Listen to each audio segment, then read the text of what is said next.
नमस्कार, yes news महाराष्ट्रामध्ये आपल्या सर्वांचे स्वागत। राष्ट्रवादी काँग्रेसतर्फे येळापूर येथे रास्ता रोको आंदोलन रणधीर नाईक व विराज नाईक यांनी केलं नेतृत्व।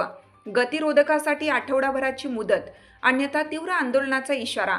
ठेकेदार व अधिकाऱ्यांवर गुन्हे दाखल करा। कराड मलकापूर राज्यमार्गावरील मेनी फाटा ते वारणा नदीपर्यंत अपघात प्रवण क्षेत्रात तातडीने गतिरोधक, स्पीड ब्रेकर व रमलर बसवावेत म्हणून गेल्या वर्षभरापासून वारंवार आंदोलने, निवेदन देऊनही कोणतीच ठोस कार्यवाही झाली नाही। अपघाताचे सत्र मात्र सुरूच आहे। यामध्ये काही लोकांचा जीव गेला आहे, काही लोकांना गंभीर दुखापती झाले आहेत। याबाबत मार्ग प्रकल्प उपविभाग साताराच्या अधिकाऱ्यांनी तहसीलदारांसमोर लेखी निवेदन देऊनही कोणतीच कार्यवाही केलेली नाही।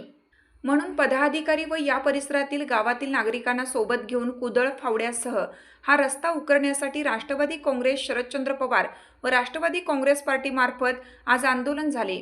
त्याचे नेतृत्व यशवंत ग्लुकोज कारखान्याचे अध्यक्ष रणधीर नाईक, विराज उद्योग समूहाचे अध्यक्ष व जिल्हा परिषद सदस्य विराज नाईक यांनी केलं। येळापूर तालुक्यात शिराळा येथील बस थांब्याजवळ रास्ता रोको करण्यात आला। प्रास्ताविक सौरभ पाटील यांनी केलं। राष्ट्रवादी काँग्रेसचे तालुकाध्यक्ष बी.के. नाईकवडी, आनंदराव पाटील, रणधीर नाईक, विराज नाईक यांची भाषणे झाली। रास्ता रोको वेळी मार्ग प्रकल्प उपविभाग सातारा संबंधित विभागाचे डेप्युटी इंजिनियर रोशन भोसले हे अधिकारी उपस्थित होते। अधिकारी श्री ढेरे यांच्याशी फोनवरून संपर्क साधण्यात आला। त्यांना आठवड्याची येत्या सोमवारपर्यंत मुदत देण्यात आली आहे। तोपर्यंत गतिरोधक, स्पीड ब्रेकर, रमलर बसवण्यास प्रारंभ करावा, अन्यथा पुन्हा तीव्र आंदोलनाचा इशारा देण्यात आलाय। तसेच कोकरूड पोलीस ठाण्याने अपघात होऊन ज्या 5 जणांचा जीव गेला आहे त्यांच्या मृत्यूस रस्त्याचा ठेकेदार व मार्ग प्रकल्प अधिकाऱ्यांना जबाबदार धरून त्यांच्यावर त्वरित कारवाई करावी असं लेखी निवेदन देण्यात आलं। यावेळी विविध संस्थेचे पदाधिकारी व येळापूर परिसरातील नागरिक मोठ्या संख्येने उपस्थित होते। यस न्यूज महाराष्ट्रासाठी राजेश कांबळे। आता आमची 6 माणसं गेली मातीत, त्याचं काय घेणार जबाबदारी?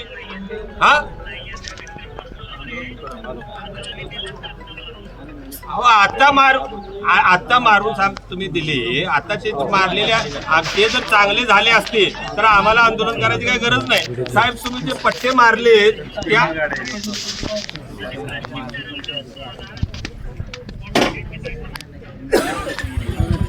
आम्ही जरा चर्चा करतो साहेब इथं, कारण आमचं आज अपेक्षा होती की तुम्ही आज यायला पाहिजे जबाबदार माणसाने। हे काम नाही, 6 महिने झाले ऐकून घेतलंय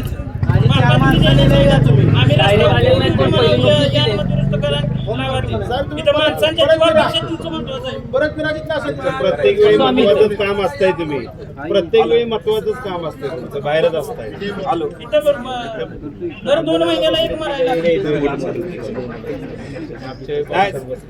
कसं आहे साहेब, आता आम्ही हे आंदोलन आज करायला बसतो, याला पार्श्वभूमी अशी झाली की मागच्या 8-10 दिवसापूर्वीच इथं आमच्या गावातला एक व्यक्ती आमचा अपघाती मृत्यू पावला याच स्पॉटला, आणि तो मृत्यू पावल्यामुळं त्याच्या रक्षा विसर्जनाच्या दिवशी सगळ्या गावातल्या लोकांनी रोष व्यक्त केला की हे किती दिवस आपल्याला स्पीड ब्रेकरचं आणि रमलरचं आश्वासन देणार।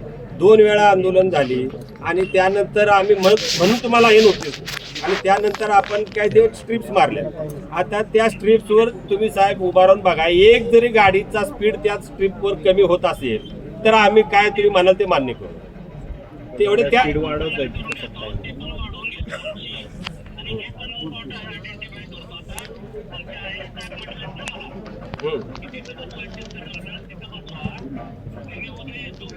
तुमची साथ आमची। यस न्यूज महाराष्ट्र चॅनलला लाईक करा व सबस्क्राईब करायला विसरू नका।